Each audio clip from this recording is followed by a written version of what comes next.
Tá no ar mais um Quem Pode Pode, o podcast que tem história para contar.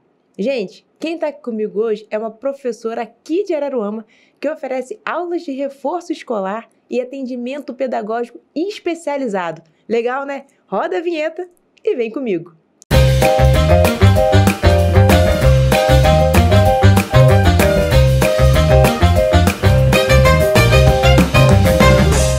Mas antes de eu falar quem tá aqui comigo, eu vou pedir para você, se não tá inscrito no canal, se inscreva, ative as notificações e deixe seu like. Gente, hoje eu tô aqui com a Juliana Soares. Ju, bem-vinda a Quem Pode Pode. Muito obrigada por você estar aqui, contar um pouco aí da sua história nessa especialidade, né?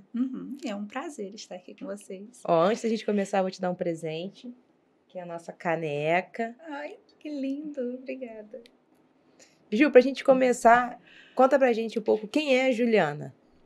Sim, a Juliana é uma professora, sou casada, tenho 2 filhos. O meu primeiro filho é autista, ele tem 13 anos e tem uma Isabela com 9 anos. Hoje eu não atuo mais em sala de aula, né? Hoje eu tenho um espaço onde eu atendo o reforço escolar e o atendimento pedagógico especializado, né? Porque durante a minha carreira em sala de aula, eu vi a necessidade, né, de muitos pais de estarem fazendo um trabalho diferenciado para as crianças que têm dificuldade de aprender, né? Mas você sempre quis seguir na carreira da educação? Sim. Desde pequenininha eu já comecei já como auxiliar de turma, né? Já fui auxiliar aí. Hoje não existe mais essa escola, mas era o Coelhinho Sapeca, depois o Sejan. E depois vim trabalhar no JOP, já trabalhei em diversas escolas aqui do município, né? Aí você sai da escola e resolve abrir seu espaço por conta de um problema em casa, assim, também? Sim, de casa, né? E por ter contato com os meus alunos que tinham alguma dificuldade no aprendizado, né? Mas, assim, antes não tinha essa definição, né? De autismo, TDAH. Hoje tem mais. Sim. E aí você resolveu falar assim, vou dar uma aula de reforço, assim, escolar, para quem tem dificuldade. Exato. E aí eu resolvi fazer a neurociência pedagógica, né? Para entender como é tão fácil para algumas crianças aprender e para as outras são tão difícil, né? Uhum. E depois que eu fiz a neurociência, eu falei assim, agora eu vou me lançar. Neurociência é uma especialidade? Isso, Tá. É uma pós-graduação, né? Tá. E aí eu resolvi me lançar e ficar só com o empreendedorismo, né? No caso, sair das escolas e abrir o espaço, né? Onde eu atuo com o reforço escolar e o atendimento das crianças com laudo ou algum transtorno. Mas o seu filho, você descobriu que ele tinha autismo com quantos anos?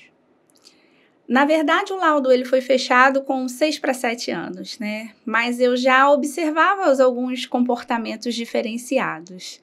E fui até a pediatra e falei assim, o que você acha da gente começar com um trabalho com a psicóloga? E ela me encaminhou para psicóloga, só que naquela época não se falava do autismo como se fala hoje, né? E fui em busca de como o tratamento com a psicóloga, né? Ainda não estava muito claro do que se tratava. Porque às vezes a psicóloga também sabia lidar. Aí fui em busca de um neurologista. Aqui em Araruama eu não tive muito retorno, né? Por ele ser autista, nem todos os autistas são iguais, né? Não tá... E qual era o diagnóstico que davam para ele? Timidez. Ele é apenas tímido, né? Chegava nas consultas, os neuros falavam, e aí, como é que você tá? Ele não queria falar. Não tinha esse retorno, né? Uhum. E aí eu fui buscar fora do município, fui a Niterói, e lá... Depois de 3 horas de consulta, né, e muitas investigações, ficou na dúvida do laudo e através de vários exames, né, o laudo foi fechado. Ele foi diagnosticado autismo, nível 1, né, que é leve, antes falado como síndrome de Asperger, mas hoje não mais, né, ele é tudo englobado, né, autismo é uma coisa só. Mas aí você sentia que ele tinha dificuldade, tipo assim, de aprendizado ou não? Não, interação social e questões de hipersensibilidade, né? Texturas de roupa, alimento, era muito difícil para ele, né? Até mesmo na interação com a família, né? Às vezes, os familiares diziam, isso é porque ele é tímido, ou então, isso vai passar, é coisa de criança. Mas a gente via que era além disso, né? As roupas, elas pareciam ter agulhas. Ele gritava e falava, isso tá me machucando. Eu falei assim, não tem nada que machucar. Nada. Pra você, né? Sim. Pra ele machucava. Assim, nós chegamos, ele tem muitas questões com roupas apertadas, né? Tem que ser bem larguinha. Então, a cueca e meia para ele era um transtorno, né? A gente comprou cueca de tudo quanto foi tipo, mas mesmo assim incomodava. Foi um período muito difícil, né? E depois que a gente teve o diagnóstico, né? Eu falei assim, então tá explicado. Vamos tentar entender como funciona e tentar ajudá-lo, né? E aí, nessa época, você ainda estava nas escolas ou você já tinha saído para reforço? Ainda estava. Estava. E aí, você resolve sair e com uma especialidade nas crianças especiais, digamos assim. Sim. E aí foram aparecendo outras crianças, né? No meu trabalho, né? Com características que não... Algumas sem laudo fechado, né? E outras que já tinham um laudo, né? E aí eu falei assim, eu preciso fazer alguma coisa, eu acho que eu tenho um chamado aí nessa área, vamos em busca de conhecimento. E aí foi que eu fiz a pós-graduação em neurociência pedagógica, né, para entender esse cérebro, como ele funciona. E como é que funciona, assim, um resumo? Bom, o cérebro, ele é dividido em diversas áreas, né, e de acordo com a dificuldade, com a sensibilidade de cada um, através dessa novo jeito de pensar, uma nova maneira de pensar, né? Ninguém pensa igual a ninguém. Não, possível, Somos seres individuais, cada um com a sua peculiaridade, né? E o trabalho com o autista, ele não vem pronto. Na verdade, é a criança que me diz o que eu devo fazer com ele. Porque cada um tem a sua peculiaridade. Uns demoraram muito a falar, outros já chegam na fase de 10, 11 anos, às vezes não está alfabetizado ainda. Nossa. Uns gostam de objetos bem infantis, como YouTube da Maria Clara e do JP. Então, eles me trazem um recurso, a motivação, a zona de interesse deles, para eu transformar isso tudo em conteúdo pedagógico. Então, nenhum aluno, o trabalho é igual. É personalizado de fato. É personalizado de fato, exatamente. A palavra é essa, personalizado. Mas então você não faz só um trabalho de reforço escolar? Não. Essa área ainda não é muito conhecida, né? A neurociência pedagógica. É como se fosse um trabalho terapêutico, né? Na verdade, pode-se assim dizer. Hoje em dia, a gente ouve muito falar no psicopedagogo, né? Mas a neurociência, ela acaba se tornando uma terapia. Mas as pessoas ainda não conhecem muito, né, essa área. Então, no caso, eu acabo indo para você como reforço. Sim, me vem como apenas uma professora de reforço escolar, né? Mas aí a gente acaba fazendo um trabalho personalizado, como você falou. Mas, assim, você já recebeu alguma criança que nem os pais desconfiavam de nada, só para reforço escolar, e lá você falou assim, olha, procura um especialista? Sim. Muitas pessoas já se esqueceram da fase que nós passamos aí de pandemia, né? E muitas escolas e muitas pessoas estão tocando o barco como se nada tivesse acontecido. Mas a gente precisa ter um olhar muito criterioso para essas crianças do processo de educação infantil que estavam no período de pandemia, né? E eu recebi esse ano uma mãe que falava assim, ele não está conseguindo escrever, ele escreve tudo aglutinado, né, que são as palavras uma grudadinha da outra, ou então quando ele faz a separação silábica, ele separa de uma forma diferenciada. E aí eu falei assim, bom, vamos investigar o que está acontecendo, né? E aí eu falei para ela, olha, isso não é apenas um erro ortográfico, eu preciso que você leve uma fono, ou então vamos fazer um trabalho aí com o otorrino para ver se há alguma questão auditiva. E dito e feito, ele estava com uma inflamação no ouvido e com pouquíssimo de percentual de audição. Então, ele não estava escrevendo errado por uma questão ortográfica, porque ele não processava, ele não conseguia ouvir. Entender direito. Exatamente. E aí, no momento da escrita, vai sair errado. Não E tem ele não como. sentia dor, não sentia nada? Nada. Nada, nada, nada. Nossa! Sim. Pós-pandemia, esse resgate aí de conteúdo, né? Tem vindo crianças com muita dificuldade, muita deficiência desse processo que a gente viveu lá atrás, né? Porque, infelizmente, algumas famílias acreditam que a criança vai para a educação infantil porque precisa ir para a escola, porque a família precisa trabalhar. E muitos acreditam que eles vão para pintar, para rabiscar papel, para brincar. Não, é um trabalho, é a base de tudo. Se você não tiver essa base, você não consegue fazer um ensino fundamental de qualidade, né? E como é que é o trabalho lá na EAP, né? Isso. Como é que é o trabalho lá? Tipo assim, como é que faz qual o processo, desde a entrada do aluno, do acompanhamento, como é que faz? Sim. Eu faço uma investigação, né, uma anamnese, uma conversa com os pais, né? Quando não é a questão do reforço escolar, aí o atendimento é individualizado, né? Quando a gente está, assim, em algum ponto de interrogação, uma investigação, né? Será que é um autismo? Será que é um TDAH? Será que é uma dislexia? Aí precisa ser um atendimento individualizado. O reforço escolar, não. Você ainda tem a possibilidade de trabalhar no máximo 3 crianças do mesmo ano, né? Por exemplo, se for do primeiro ano, você ainda tem essa possibilidade, porque no EAP o atendimento é diferenciado, né? Antigamente, na nossa época de reforço escolar, eram várias crianças no mesmo local. Não funcionando nada. Onde se atendia vários anos, né? Mesmo. Antigamente não era ano, era série, né? Primeira série, segunda série, terceira. Hoje, a gente trabalha dessa forma diferenciada, né? Porque os conteúdos curriculares, eles estão cada vez mais extensos na escola.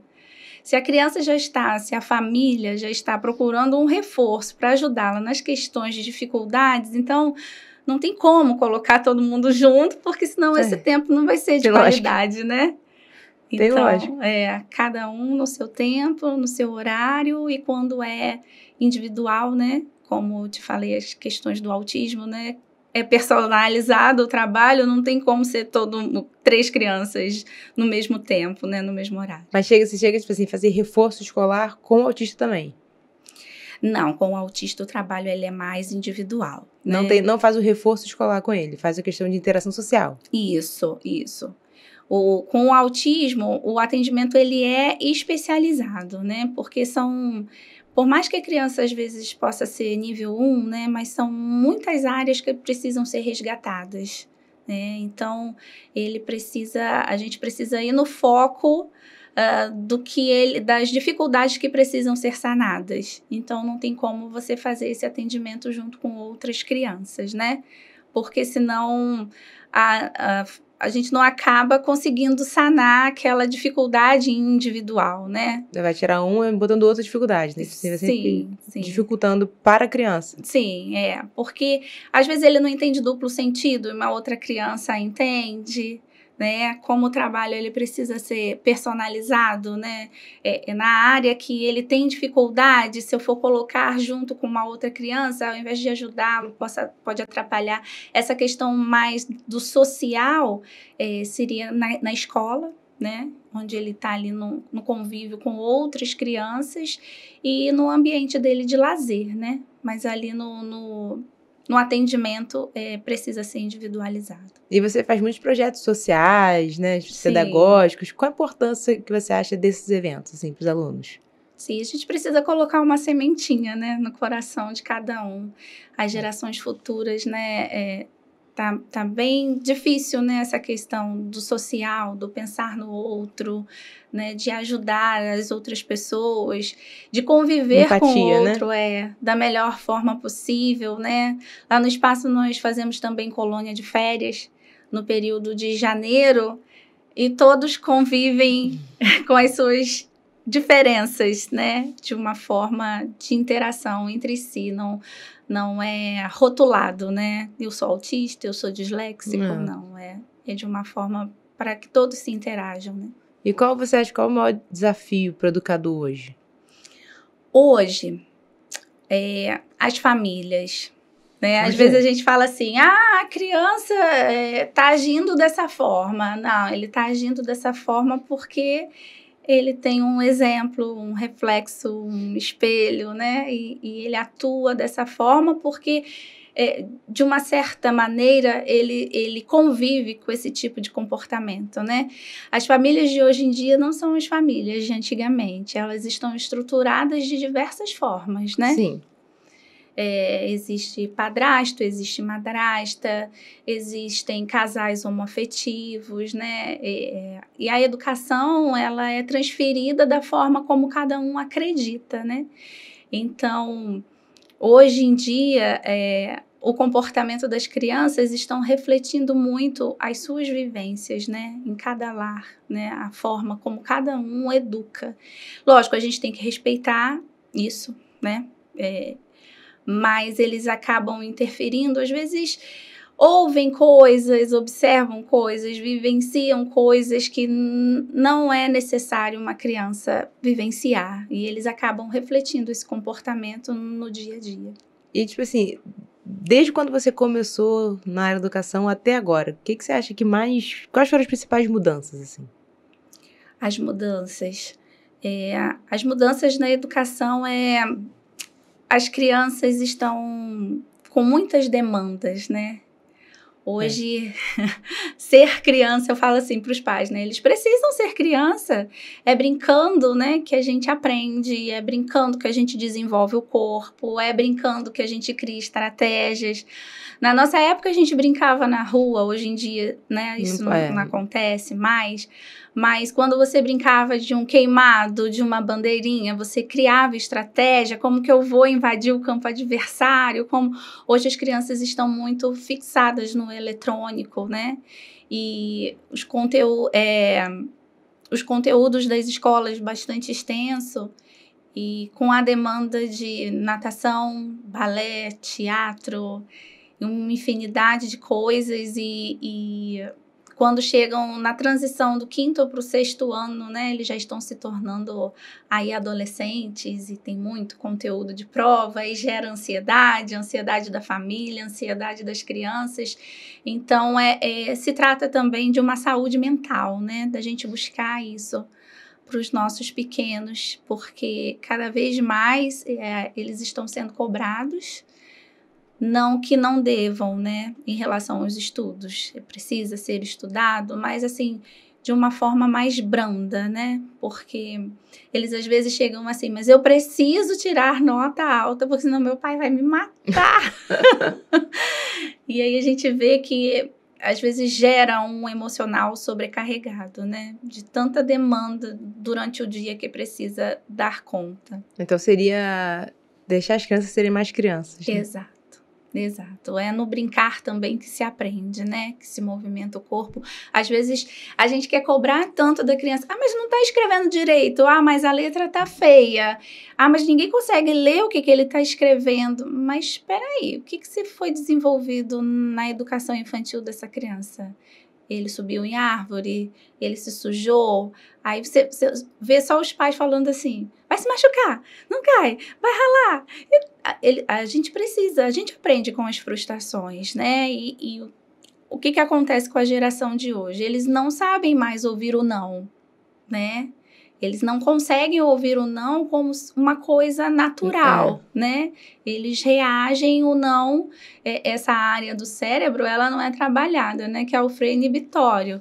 A criança chora, bebezinho já, começou a chorar, toma o telefone, toma o smartphone, né? E isso não é trabalhado. E a gente estamos numa geração que não se ouve o não, né? Onde às vezes eu tenho uma atitude agressiva ou tenho uma atitude impulsiva porque isso não foi trabalhado desde pequeno, né?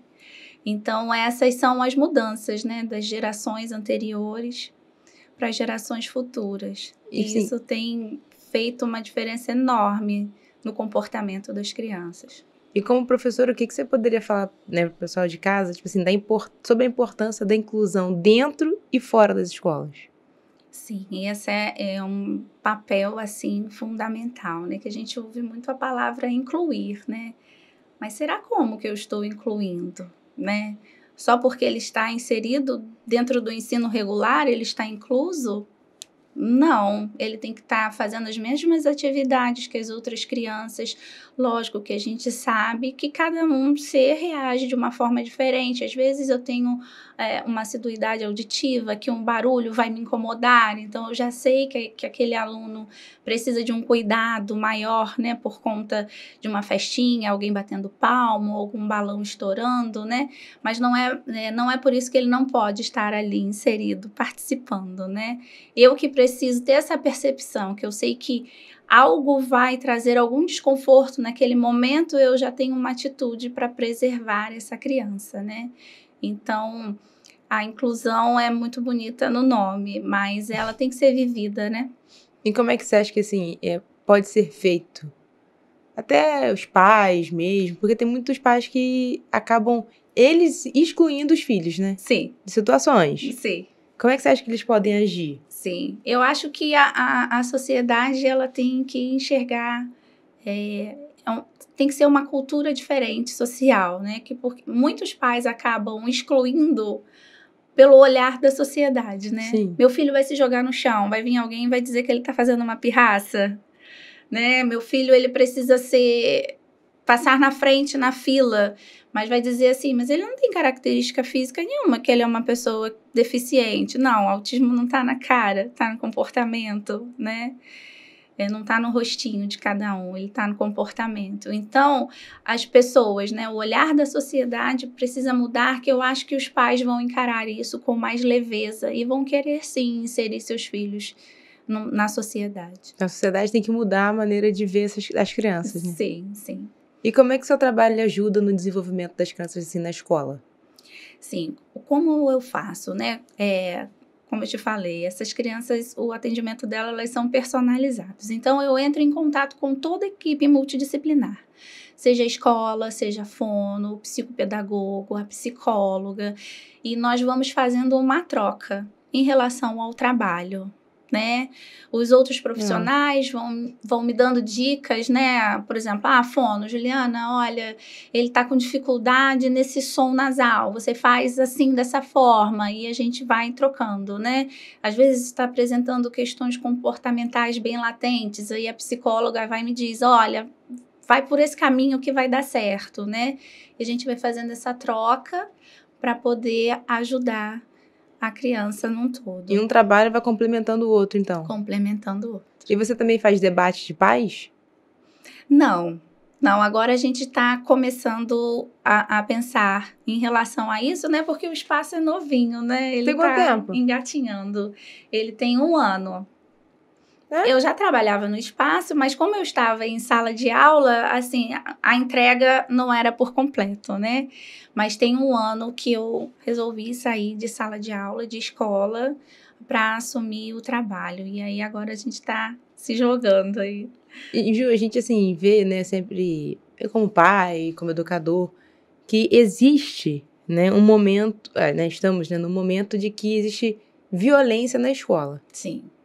Né? Como é que o que a gente tem que fazer, né, para tentar manter esse ambiente escolar seguro? O que você acha que tem que ser feito? Olha, como eu te falei, né, nós estamos numa sociedade um pouco doente, né, porque a gente nunca sabe a reação do outro.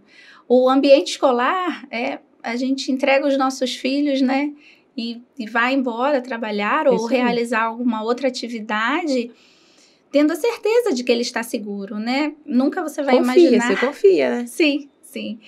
E aí eu acho que é o que as escolas mesmo estão fazendo, né? Colocando seguranças, conversando, fazendo trabalhos com as famílias, né? Os debates, eles são muito interessantes, como você falou, mas eu acredito que a gente tem que cada vez mais tentar plantar uma sementinha, né? No coração do ser humano, porque nunca a gente vai saber, né, quando alguém vai ter esse tipo de reação, esse tipo de atitude, né? É muito triste, mas infelizmente tem acontecido com frequência, né?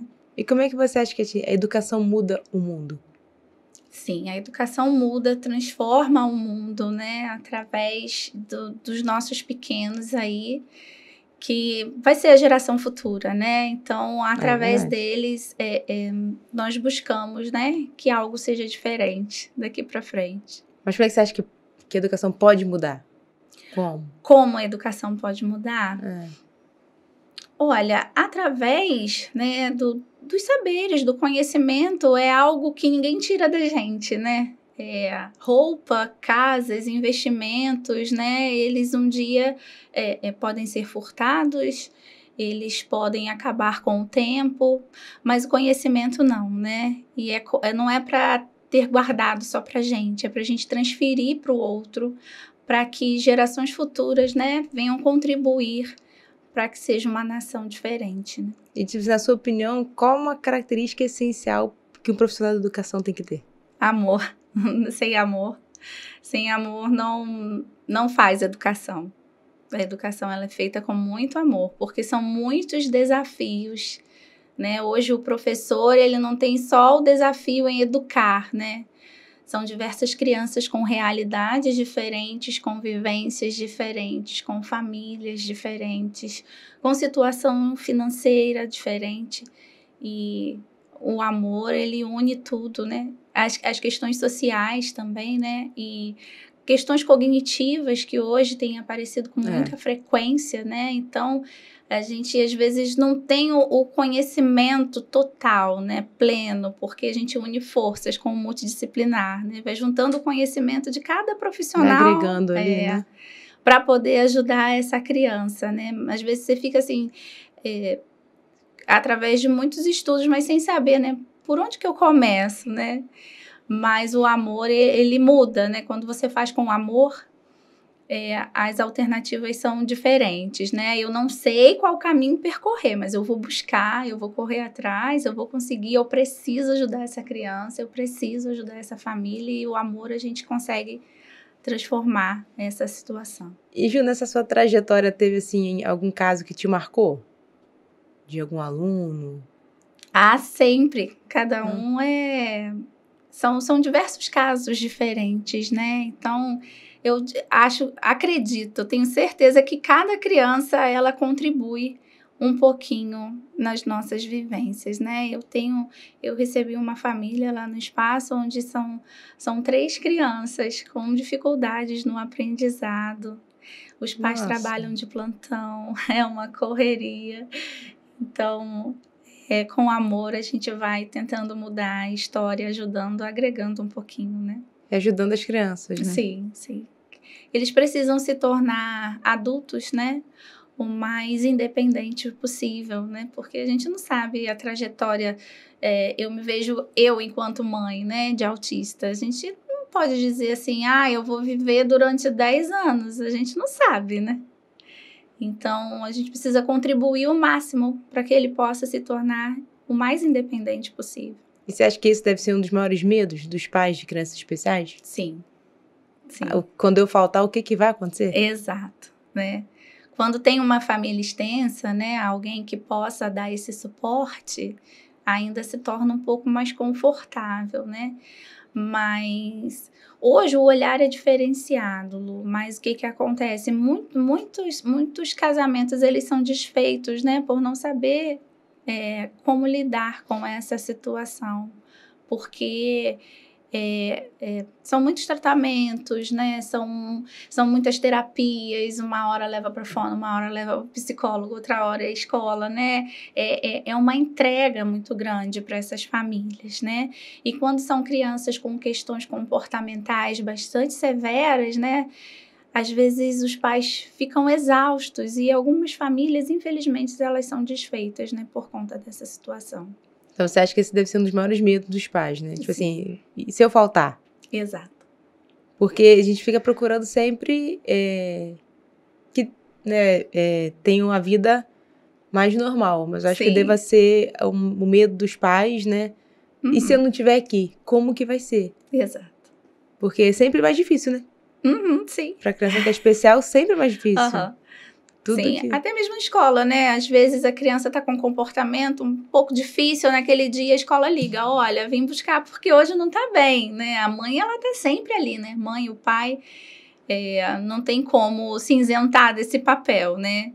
E quando não estiver presente, como que vai ser? Vai ligar para quem ir buscar, né? Esse deve ser o maior medo, né? É assim. E, Ju, onde que é o seu espaço? O meu espaço fica na rua Pedro Álvares Cabral, aqui na 15 de novembro, pertinho do Colégio Sejano. E aí, para as pessoas te acharem, o quê? Rede social? Rede social, né? Você dá dicas também nas redes sociais? Sim, sim. Vou mostrando um pouquinho de como o trabalho ele é feito, né? Aí, qual é a rede social? É @atendimento EAP. @atendimento EAP. Lá tem tudo. Fala com você. Isso, tem meu contato. E, Ju, o que você falaria para as famílias de crianças especiais? Ai, para não desistir nunca.